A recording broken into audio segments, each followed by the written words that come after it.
लग चुकी है तलब मंजिल की, खुद को आग में झोंक देंगे।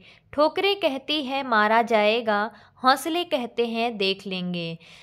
वेरी गुड मॉर्निंग फ्रेंड्स, स्वागत है आप सभी का एक बार फिर से आपके अपने चैनल ऑनलाइन स्टडी पॉइंट में। और आज है 18 नवंबर। आज हम देखेंगे 18 नवंबर के महत्वपूर्ण करंट अफेयर्स प्रश्नों को। दोस्तों, अगर आपने अभी तक हमारे चैनल को सब्सक्राइब नहीं किया है तो फटाफट सब्सक्राइब कर लीजिए और साथ ही बेल आइकन ज़रूर दबा लीजिए ताकि आपको हमारी वीडियोज़ की नोटिफिकेशन मिलती रहें। चलिए शुरू करते हैं आज के महत्वपूर्ण करंट अफेयर्स प्रश्नों को। भारत और किस देश के बीच मित्र शक्ति युद्ध अभ्यास शुरू किया गया है? इसका सही जवाब है ऑप्शन सी, श्रीलंका। दोस्तों, भारत और श्रीलंका के बीच में मित्र शक्ति युद्ध अभ्यास का आयोजन किया जाता है, जो एक दूसरे की सेनाओं को ज़्यादा समर्थवान बनाने के लिए एक दूसरे की सहायता करती हैं। भारत और श्रीलंका की सेना का सैन्य अभ्यास मित्र शक्ति 2023 शुरू हो चुका है और आपको बता दें कि यह पुणे में आयोजित किया जा रहा है 2023 में, यानी इस वर्ष। इस सैन्य अभ्यास में दोनों देशों के सैनिक संयुक्त रूप से शामिल हुए हैं। इसका 9वां संस्करण है जो कि पुणे में आयोजित किया जा रहा है। कब से कब तक?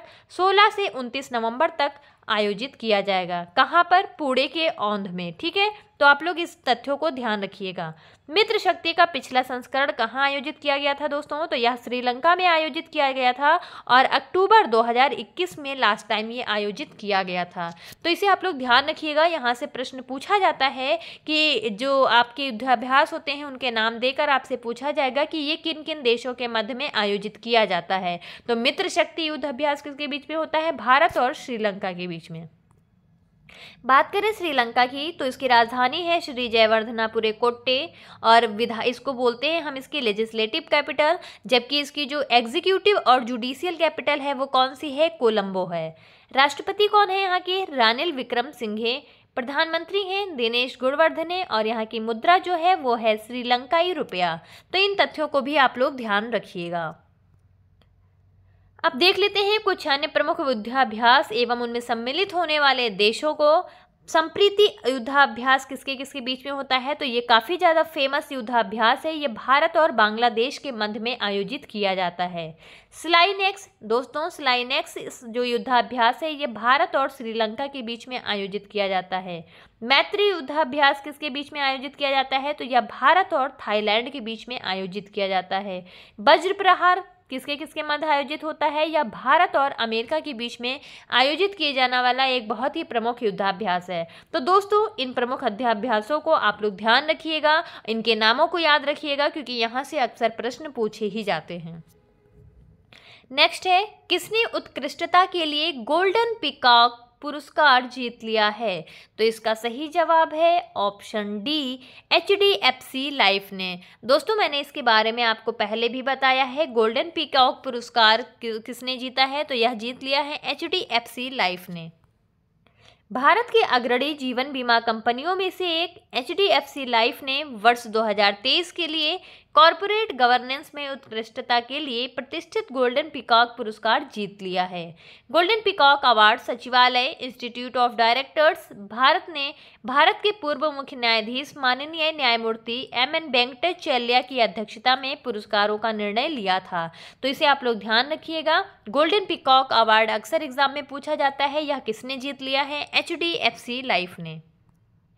बात करें गोल्डन पीकॉक पर्यावरण प्रबंधन पुरस्कार की तो यह पुरस्कार उद्योग जगत को अपने पर्यावरण संबंधी प्रदर्शन को बेहतर करने और एक मानक स्थापित करने के लिए अपने साथी उद्यमों के साथ प्रतिस्पर्धा करने के लिए प्रोत्साहित करता है। सेल एक कंपनी है, जैसा कि आप लोग जानते होंगे, स्टील अथॉरिटी ऑफ इंडिया इसका फुल फॉर्म होता है और यह लगातार 2 वर्षों से इस पुरस्कार को जीतती रही थी। ठीक है, सेल ने इसे कितनी बार जीता है? 2 बार लगातार जीता है। इस पुरस्कार की स्थापना किसने की थी? तो इंस्टीट्यूट ऑफ डायरेक्टर्स भारत के द्वारा 1991 में की गई थी। तो इन महत्वपूर्ण तथ्यों को आप लोग ध्यान रखिएगा, इन्हें नोट डाउन कर लीजिए, बार बार पढ़ते रहिए। बात करें HDFC लाइफ की तो इसकी स्थापना हुई थी 2000 में। मुख्यालय है मुंबई महाराष्ट्र में और इसके MD CEO कौन है वर्तमान में? विभा पडालकर हैं। तो इसे भी आप लोग ध्यान रखिए।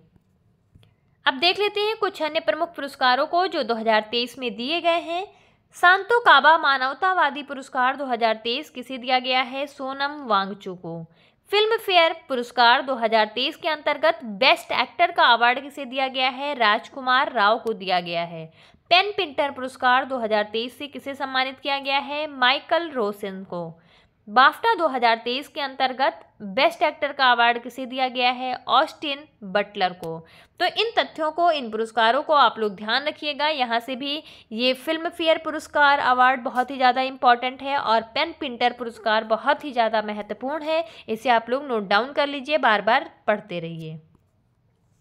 अगला सवाल है, किसको महाराष्ट्र सरकार द्वारा लता मंगेशकर पुरस्कार देने की घोषणा की गई है? तो इसका सही जवाब है ऑप्शन ए, सुरेश वाडकर को। महाराष्ट्र सरकार ने अनुभवी पार्श्व गायक और राष्ट्रीय पुरस्कार विजेता सुरेश ईश्वर वाडकर को यानी एस.ई. वाडकर को 2023 के अपने प्रतिष्ठित गान सामग्री लता मंगेशकर पुरस्कार के लिए चुना है। सांस्कृतिक मामलों के मंत्री सुधीर मुंगतीवर ने इसकी घोषणा कर दी है।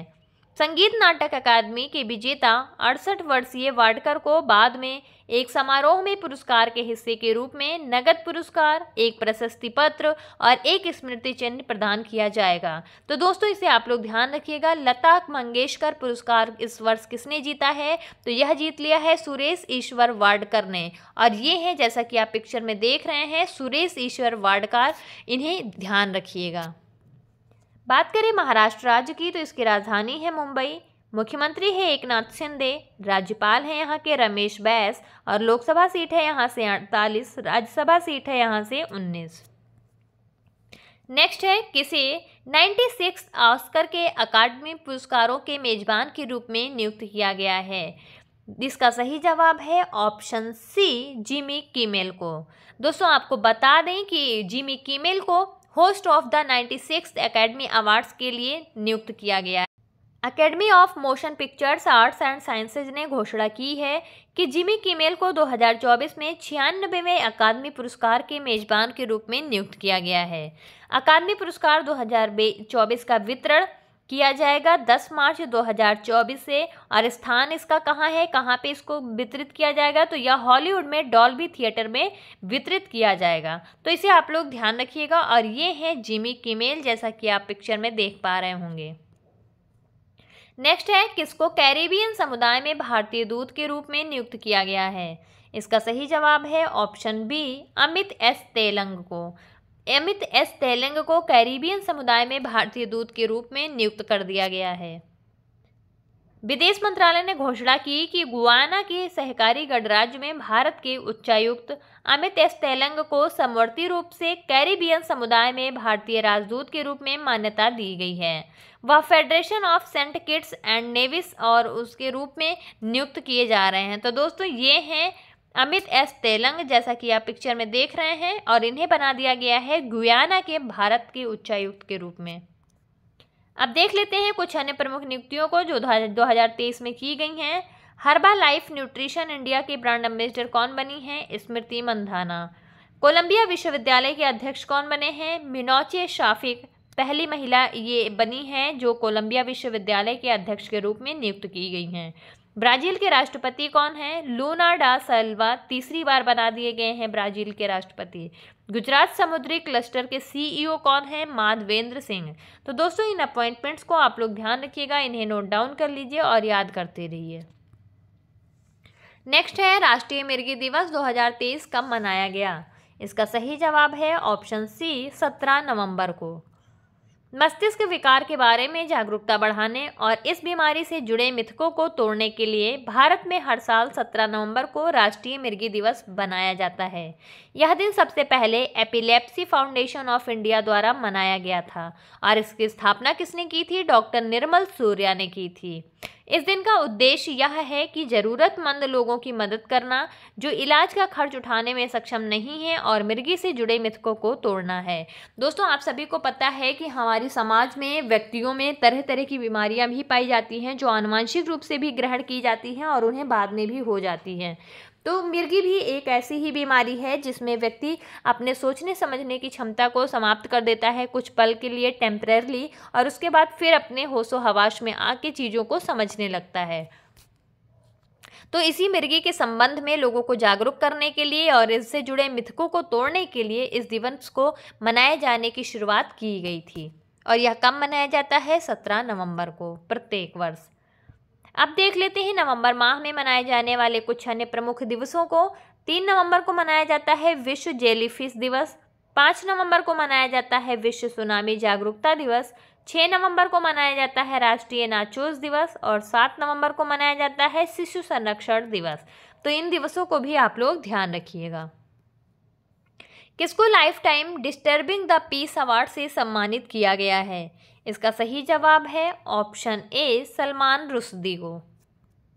सलमान रुश्दी एक प्रसिद्ध लेखक हैं और हाल ही में उन्होंने life time disturbing the peace award ग्रहण कर लिया है। इसकी घोषणा संयुक्त राज्य अमेरिका के मैनहट्टन में एक सम्मेलन में की गई थी।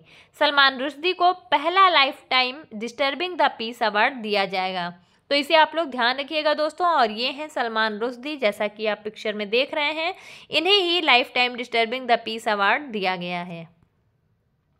अब देख लेते हैं कुछ अन्य प्रमुख पुरस्कारों को 2023 में जो दिए गए हैं। लोकमान्य तिलक पुरस्कार 2023 किसने जीता है? नरेंद्र मोदी ने। एबेल पुरस्कार 2023 किसे दिया गया है? लुइस कैफ्रेली को, जो कि यूएसए से बिलोंग करते हैं, यानी अमेरिका के रहने वाले हैं। मिस इंडिया 2023 किसने जीता है? नंदिनी गुप्ता ने। मार्कोनी पुरस्कार 2023 किसने जीता है? हरिबाल कृष्णन ने। तो इन अवार्ड्स को भी आप लोग ध्यान रखिएगा। ये सारे ही अवार्ड्स बहुत ही ज़्यादा महत्वपूर्ण है आपके एग्जाम के लिए। नेक्स्ट है ग्लोबल मीडिया कांग्रेस का आयोजन कहाँ किया गया है? इसका सही जवाब है ऑप्शन डी, अबू धाबी में। नवंबर 2023 में ग्लोबल मीडिया कांग्रेस का आयोजन संयुक्त अरब अमीरात के अबू धाबी में किया गया। यह ग्लोबल मीडिया कांग्रेस का दूसरा संस्करण था। इसका आयोजन यूएई के उपराष्ट्रपति शेख मंसूर बिन जायद अल नाहयान के संरक्षण में किया जा रहा है। इसकी थीम क्या है दोस्तों? तो इसकी थीम है मीडिया उद्योग के भविष्य को आकार देना। तो इसे आप लोग ध्यान रखिएगा। ग्लोबल मीडिया कांग्रेस का आयोजन संयुक्त अरब अमीरात के अबू धाबी में किया जा रहा है। नेक्स्ट है सी गार्जियन संयुक्त सैन्य अभ्यास चीन और किस देश के मध्य आयोजित किया गया है? तो इसका सही जवाब है ऑप्शन बी, पाकिस्तान। दोस्तों, चाइना और पाकिस्तान के मध्य सी गार्जियन संयुक्त सैन्य अभ्यास का आयोजन हर वर्ष किया जाता है। 11 से 17 नवंबर तक चीन और पाकिस्तान के मध्य सी गार्जियन संयुक्त सैन्य अभ्यास का आयोजन किया जा रहा है। इसका आयोजन इस वर्ष उत्तरी अरब सागर में किया जा रहा है और यह इस संयुक्त सैन्य अभ्यास का तीसरा संस्करण है। इसमें सॉन्ग श्रेणी की डीजल इलेक्ट्रिक पनडुब्बी भाग ले रही है। इस अभ्यास में चीन और पाकिस्तान पहली बार संयुक्त समुद्री गश्त भी करेंगे। तो इसे आप लोग ध्यान रखिएगा। सी गार्जियन संयुक्त सैन्य अभ्यास किसके बीच में होता है? चाइना और पाकिस्तान के बीच में। आज का आखिरी सवाल है, भारतीय नौसेना की तोपखाना संगोष्ठी का आयोजन कहाँ किया गया? इसका सही जवाब है ऑप्शन सी, केरल राज्य में। नवंबर 2023 में भारतीय नौसेना की तोपखाना संगोष्ठी का आयोजन केरल में किया गया है। इसका आयोजन केरल के कोच्चि स्थित आईएनएस द्रोणाचार्य में किया गया। इस संगोष्ठी के मुख्य अतिथि कौन थे दोस्तों? तो इसके मुख्य अतिथि थे नौसेना अध्यक्ष एडमिरल आर हरि कुमार। यह संगोष्ठी पहर 3 वर्ष में एक बार आयोजित की जाती है। तो इसे भी आप लोग ध्यान रखिएगा, ये काफ़ी ज़्यादा महत्वपूर्ण है। इसका आयोजन 3 साल में एक बार किया जाता है। तो इसे आप लोग ध्यान रखिएगा। इसका क्या नाम है? भारतीय नौसेना की तोपखाना संगोष्ठी, और यह केरल में आयोजित की गई है। बात करें भारतीय नौसेना की, तो इसकी स्थापना हुई थी 26 जनवरी 1950 को। मुख्यालय है नई दिल्ली में। प्रमुख हैं इसके आर हरि कुमार। दोस्तों, अब देख लेते हैं 17 नवंबर के ऑलराउंडर रिवीजन को फटाफट। हाल ही में संयुक्त युद्धाभ्यास त्रिशक्ति प्रहार किस देश में शुरू हुआ? भारत में। भारत अंतर्राष्ट्रीय विज्ञान महोत्सव 2023 का आयोजन कहाँ किया जाएगा? फरीदाबाद में। विश्व COPD दिवस वर्ष 2023 कब मनाया जाता है? 15 नवंबर को। भारतीय नौसेना का हिंद प्रशांत क्षेत्रीय संवाद कहाँ आयोजित किया गया? नई दिल्ली में। किस राज्य ने विशेष रूप से कमजोर जनजातीय समूह विकास मिशन का शुभारंभ किया है? झारखंड ने। स्विस वायु शोधक कंपनी IQ एयर ने किसे दुनिया का सबसे प्रदूषित शहर माना है? दिल्ली को। कौन वनडे अंतर्राष्ट्रीय क्रिकेट में सबसे ज़्यादा शतक जड़ने वाले खिलाड़ी बन गए हैं? विराट कोहली। कौन सा बैंक अकाउंट एग्रीगेटर फ्रेमवर्क को अपनाने में अग्रणी बन गया है? इंडसइंड बैंक। अंतर्राष्ट्रीय सहिष्णुता दिवस कब मनाया गया? 16 नवंबर को। Voice of global south summit के दूसरे संस्करण की मेजबानी कौन सा देश करेगा? भारत देश। तो दोस्तों ये थे हमारे 17 नवंबर के ऑलराउंडर रिवीजन। और अब देख लेते हैं आज के प्रश्न को। हाल ही में संयुक्त युद्धाभ्यास त्रिशक्ति प्रहार किस देश में शुरू हुआ है? दोस्तों ऑप्शंस दिए गए हैं, आप अपना सही जवाब कमेंट सेक्शन में भेजते रहिए। और अगर आपको हमारी आज की वीडियो अच्छी लगी हो तो प्लीज़ वीडियो को ज़्यादा से ज़्यादा लाइक करें, शेयर करें और हमारे चैनल को सब्सक्राइब करवाते रहें। दोस्त यूं ही बनाए रखें हमारे चैनल के साथ, हम आपके साथ हमेशा खड़े रहेंगे। तो आज की वीडियो यहीं तक थी। आप सभी का बहुत बहुत धन्यवाद। आप सभी का दिन शुभ हो।